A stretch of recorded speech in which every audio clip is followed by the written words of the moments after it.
هوای حرم به امید کرم بر روی لبم جو آیت اللہ سعادت پرور کے شاگرد ہیں کہتے ہیں کہ جس طرح رات کو تم مسواک کرتے ہو، دانتوں کو صاف کرتے ہو، وضو کرتے ہو، سونے جاتے ہو، اس کے بعد کچھ منٹ اپنے وقت کے امام کو دے دو. کچھ منٹ لیتے ہیں، 1 منٹ دے دو، 2 منٹ دے دو، اور صرف امام سے بات کرو بس. کہتے ہیں اگر کچھ لوگوں نے بھی یہ شروع کر دیا تو قیامت برپا ہو جائے گی. کیوں؟ کہتا ہے اس کے 2 فائدے ہیں. ایک تو یہ کہ جب تم یہ کرو گے تو اس کا مطلب ہے تمہیں امام نے اجازت دی ہے کہ آج تم امام سے بات کرو، اور اس کا مطلب یہ ہے کہ تمہارا دن اچھا گزرا ہے، اسی لیے امام نے تمہیں اجازت دی.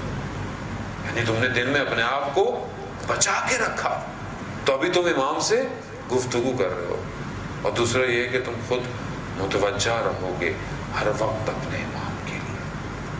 عزیزان محترم، شاید عام دنوں میں ہمیں موقع نہ ملے. ماہ رمضان میں ہماری پوری کوشش ہوتی ہے کہ ہم اچھے رہیں، ہمارا دن اچھا گزرے، روزہ میرا بچ کے رہے. یہی موقع ہے کہ جب میں رات کو سونے کی کوشش کروں یا سحری کے لیے اٹھوں، کوشش کروں 1 منٹ، صرف 1 منٹ اپنے امام سے گفتگو کرو. مولا کب آئیں گے آپ؟ اتنا عرصہ ہو گیا، آپ کے بغیر زندگی ادھوری ہے، آپ کے بغیر دنیا میں بہت مشکلات ہیں. اگر آپ نہیں آئیں گے تو میرا کون آسرا ہے؟ میں کہاں ڈھونڈوں؟ مجھے آپ بتا دیں مولا. عزیزان، یہ ضروری ہے. میں ایک دن مشکل میں پھنسا تو وہ انسان بہرحال مشکلات میں پھنسنا بڑا ضروری ہے. اور آیت اللہ نخود کی یہ کہتا ہے کہ انسان دنیا دار اور بلا اور مصیبت ہے، اور ہر شخص سے مصیبت میں پھنستا ہے. آپ کی الگ مشکل ہوگی، میری الگ مشکل ہوگی، لیکن وہ کہتے ہیں کہ مشکل میں پھنسنا ہے لیکن اہل بیت مشکل میں سے جلدی گزار دیتے ہیں. کمال ہے. میں پھنسا، میں جمگران چلا گیا، قم کے پاس مسجد ہے، اور میں نے امام سے درد دل پھنس گیا. تو ظاہر ہے ہمارا تو مسئلہ یہ ہے نا کہ جب ہمیں مشکل آتی ہے تو ہمیں اہل بیت یاد آتے ہیں. جب ہماری کوئی مشکل پھنستی ہے تو ہم کہتے ہیں کہ بھئی کوئی منت مان لیں، کوئی نیاز مان لیں، کوئی کچھ کر لیں. خوب اچھی بات ہے، بہرحال کسی بہانے سے ہم جڑے تو رہتے ہیں. میں گیا، میں گفتگو کی، میں واپس آیا. میں نے اپنے استاد کو دوسرے دن آ کر بتایا کہ میں نے کہا کام میرا پھنسا ہوا ہے، وہ کام بہت مشکل ہے، ہو نہیں رہا، میں خود ایک سٹریس میں ہوں. تو میں نے ان کو کہا کہ میں کل رات کو جمکران چلا گیا اور میں نے امام سے گفتگو کی ہے، گریہ کیا. تو میرے استاد ہنسنے لگے، کہنے لگے اچھا ہے، زندگی میں یہ تواضع ضروری ہے، یہ ٹوٹنا ضروری ہے، ورنہ تم گفتگو نہیں کرو گے. ان کے لیے میرا کام کروا دینا کوئی مسئلہ نہیں ہے، مگر وہ چاہتے ہیں کہ میں آؤں، بات کروں ان سے. عزیزان محترم، کون بات کرتا ہے مجھ سے؟ تعجب نہیں ہے ہم اپنی خواہشات کے لیے صرف اہل بیت کے در پہ جاتے ہیں. ہم ہمیشہ ان سے کچھ نہ کچھ مانگنے ان کے در پہ جاتے ہیں.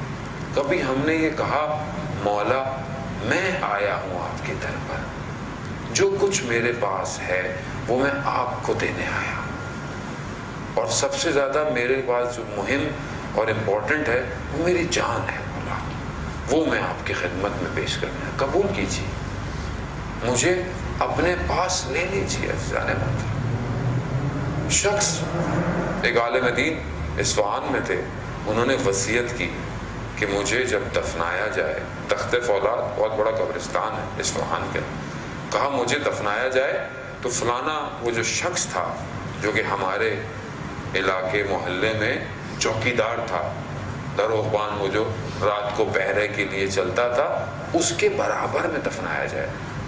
لوگوں نے تعجب کیا کہ وہ انسان وصیت کرتا ہے کہ کسی بڑے جگہ پر، کسی بڑی قبر کے ساتھ، کبھی کسی مزار کے ساتھ دفنایا جائے، آپ اس دروغہ کے ساتھ؟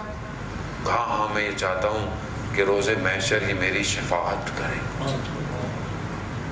تو کہا کہ یہ یعنی کیا؟ تو وہ کہتے ہیں کہ ایک اصفہان میں تاجر تھا، وہ حج پہ گیا تو پہلے وہ نجف، کربلا، پرانی بات ہے، لوگوں کو سال لگتا تھا حج پہ جانے کے لیے، اور جو لوگ جاتے تھے 100 جاتے تھے تو 40 واپس آتے تھے. کوئی بیمار ہو گیا، کوئی لٹ گیا، کسی کو مار دیا گیا، تھوڑے سے لوگ واپس آتے تھے. تو وہ تاجر کہتا ہے کہ وہ گیا نجف سے، وہ کوفہ کے درمیان میں تھا، تو کسی نے آ کر وہ جو پوٹلی تھی جس میں اس کے پیسے درہم دینار تھے وہ چرا لیے. اب اس کے پاس کچھ نہیں تھا، اپنے کاروان سے بھی جدا ہو گیا. تو اس نے کہا کہ اب میں نہ آگے جا سکتا ہوں نہ میں پیچھے پلٹ سکتا ہوں، میں کروں کیا؟ تو بیابان میں تھا، اس کو خیال آیا، اس نے اپنے وقت کے امام کو پکارا، یا ابا صالح اغثنا ادرکنی، مولا میری مدد کیجیے. تو اس نے جیسے ہی یہ لفظ اپنی زبان میں جاری کیے تو دیکھا اچانک سے گھوڑے سوار نمودار ہوا. گھوڑے سوار جب قریب آیا اس نے کیا دیکھا؟ یہ اس کے محلے کا دروغہ تھا، اس کے محلے کا چوکیدار تھا.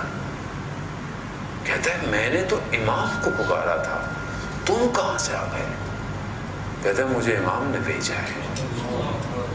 کہتا ہے کہ جاؤ ہمارے اس بندے خدا مومن کے پاس اور اس کو حج پہ لے کے جاؤ، اس کو حج کرواؤ، پھر اس کو واپس اس کی جگہ پر چھوڑ کر آؤ. کہتا ہے تعجب کیا، کہتا ہے آؤ میرے ساتھ سوار ہو. لے گئے، مکہ کے پاس پہنچا، کہا احرام پہنو اور جاؤ، جب حج کر لو یہیں واپس آ جانا. وہیں واپس آئے اور پھر واپس اس کو اصفہان گئے اور کہا دیکھو کسی کو بتانا نہیں، کسی کو بتانا نہیں، بس میں کھو گیا تھا، بس پہنچ گیا. اب یہ پہنچا تو لوگ آئے، حج پہ آئے، مبارکباد دینے جمع ہوئے تو وہ بھی ملنے آیا. اب جب اس تاجر نے اس کو دیکھا تو اس نے کوشش کیا کہ میں اپنی جگہ سے کھڑا ہوں اور پاؤں میں پڑوں جا کے، تو اس نے وہیں سے اشارہ کر دیا کہ ایسا مت کرو.